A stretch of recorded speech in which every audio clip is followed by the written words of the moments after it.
Kolari takana ja 140 alkaisi olla tälle päivälle kasassa. Ja ei sinänsä haittais, vaikka olisi lähtenyt sanotaanko vaikka tunninkin aikaisemmin liikenteeseen. Mutta oli kyllä hyvä nukkua. Ei, niin selkä ei vihoitellut nyt juuri ollenkaan. Pitänyt meinas olla silloin vähän horkan peleko alkuyöstä, eli 4. Mutta sitten saa nukuttua varmaan sen jälkeen aika hyvin se 3 tuntia. Varmaan niinku parhaita unia hetkeä.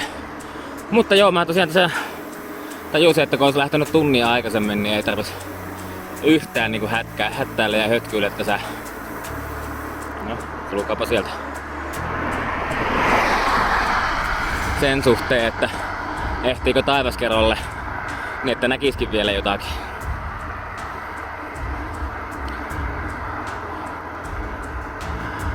Niin, eli tässä on sinne vielä melkein 100 matkaa.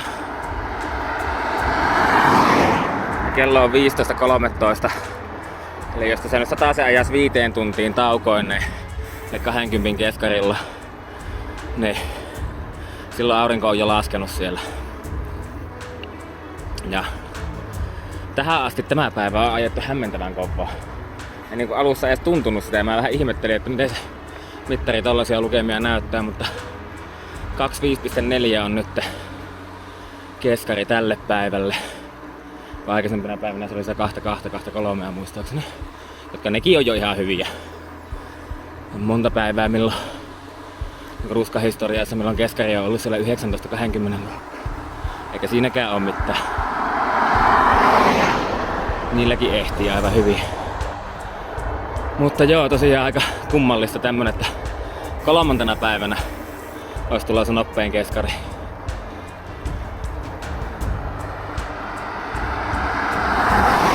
Mutta siitä ei tarvi huolehtia. Se ei varmasti tule pysymään sellaisena, koska se taivaskerro on aika tarkkaan 600 metriä korkeammalla kuin missä nyt ollaan.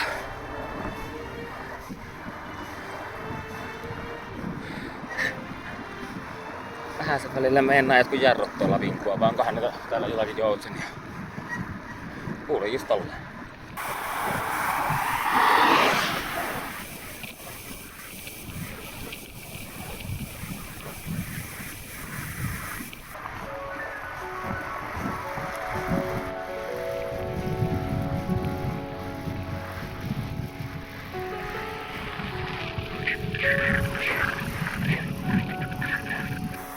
Tää 95 kilsaa tälle päivälle takana. Siinä ja siinä. Saattaa olla, että ehditään vielä näkemäänkin taivaskerroa. Tuolla edessä näkyy olevan jo joku tommonen möhkäle. Mutta meidän möhkäle taitaa olla korkeampi kuin tuo. Aika paljonkin korkeampi. Tässä äsken pilikahti ihan pikkusen tuolla takana vasemmalla. Tuolla noitten puitten takana niin pallas se taivaskerro. Siellä näkyy varmaan se sorastettu polkukin, jos katsoo oikein mitä nousta. Ei sinne olekaan kuin aika monta kilsaa tästä linnun tietä ja silti näkyy. Pitkästä aikaa näkee muitakin. Lyhkäisillä se veti edelleen. Lahkeella ainakin. Saapa nähdä. 9.03 ja auringonlasku on aikaa semmonen 40 minuuttia. Sinne, mistä polku alkaa, se nousupolku, niin sinne on vielä joku 8 kilsaa matkaa. Se on toki asfalttia, mutta ei se sekään ihan tasaisesti mene. Nyt ollaan 360 metrissä suunnilleen ja se polku lähtee 460. Välillä ilmeisesti käydään alempanakin. Ja tosiaan takajarru hinkkaa. Mä en ymmärrä. Ja olisin sitä mielellään tuossa keskittänyt, mutta niin saakeli amatöörin mokaa, että tai amatöörin mokaa on se, että mulla ei ole sitä niinku sopivaa työkalua siihen. Ei se on muuta kuin 4-millinen kuuskolo. Mutta niin, se ei mahu tonne, kun se on tuolla runkokolmien sisäpuolella. Se mikä mulla on. Tuossa tuli tosiaan äsken porojen lisäksi pitkästä aikaa pyöräilijäkin vastaan. Saarien Juhanikohan se oli. Niin se taisi olla. ajatuspätkiä. Mutta mä en oo nähnyt tässä ketään sitten niinku Kaustisen jälkeen. Enkä siis Kaustisella. Kaustisella mä saatoin nähdä vielä jonkun valon, mutta Evijärvellähän me nähtiin Rikun ja Miken kanssa. Mutta tosiaan kohta saattaa tulla toukkaa vastaan lisääkin. Steffi siellä oli ainakin, olikohan muitakin. Pakkohan siellä olla. Lari meni menojaan jo aikaisemmin, että mä en ollut täällä niin aikaisin, että se olisi ehtinyt tulla vastaan. On se kova.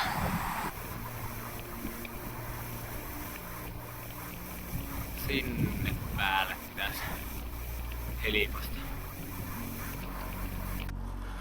Yllättävänkin ajoissa ehdittiin tähän, mistä tää baana lähtee. Siellä on vielä valoa näkyvissä. Mutta joo, tuonne pitäisi lähteä ja kiivetä tuonne huipulle. Mikä se musta sitten onkaan. Varmaan selviää kohta ja sitten voi käydä tuolta hotellilta hakkeen leima. Lähdetään sitten menee. Tännekin on tämmönen vanhentunut liikennemerkki, mikä ei ole ollut voimassa enää aika päiviä. Aika hyvän näköistä baanaa. Tätä on kiva tykittää alas sitten. Niin, tää on vissiin joku vanha huoltotie tonne hissien yhdelle ala-asemista. Tai voisi olla vaikka nykyinenkin. Mutta tuonne kun mennään, niin tuolla keskellä nyt on joku tulossa alaspäin. Voi olla kävelijäkin. Sinne jatkaa. Tossaaksi kaikki on tultu ajamalla. Ensimmäinen tauko vähän hengitystä saamaan.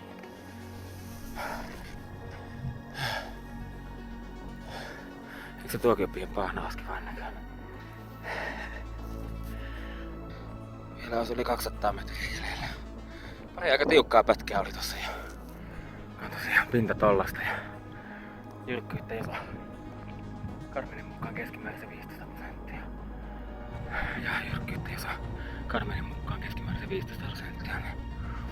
Ja vaikutellaan se paljon enemmän. Mitä taukoja? 670 metriä ja 130 jotakin metriä. Päästään tuonne huipulle ja se loppuhaaste on ilmeisesti ihan kiviakkaa. Sinne ei mene tämmönen täysin ajettava baana niinku mikä tässä on. Tähän mennessä edelleen kaikki ajamalla täysin puhtaasti. Ei yhtään jalka-askelta. Jalkakosketuksia toki, koska on pysähtynyt tasaamaan vähän hengitystä välillä. Nytkin niinku Karminen sanoo 15%. Yhdellä kädellä ajaminen ja kuvaaminen on vähän ehkä pöliä. Melkein 700 metriä jo. Tuolla on aika komeita väreitä. Varmaan mun sykekäyvässäkin on. 700 metriä tuli täyteen. Otetaan tähän välillä pikku tauko. Oh.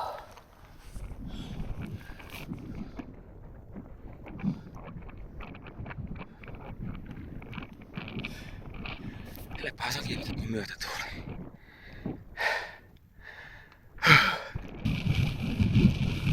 — 780 metriä Kepsin mukaan oikeasti.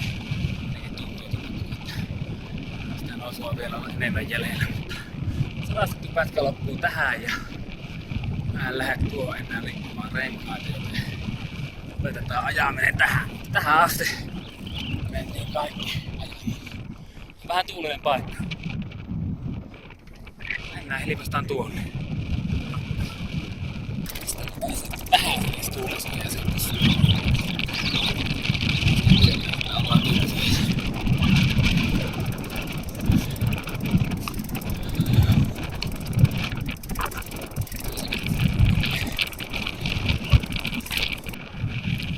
Tuli se tunka tässä mieleen, että niinku täällä olisi varmaan helvetin kivaa käydä piviä.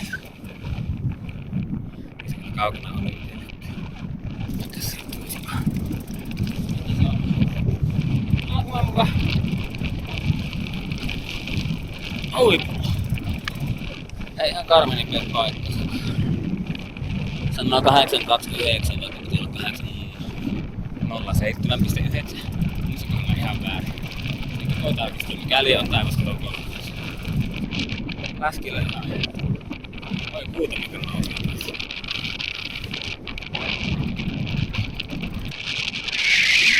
Täällä ollaan. Kanssa. Tällä paikalla taivaskalolla sytytettiin vuonna 1962 Helsingin Olympia tuli.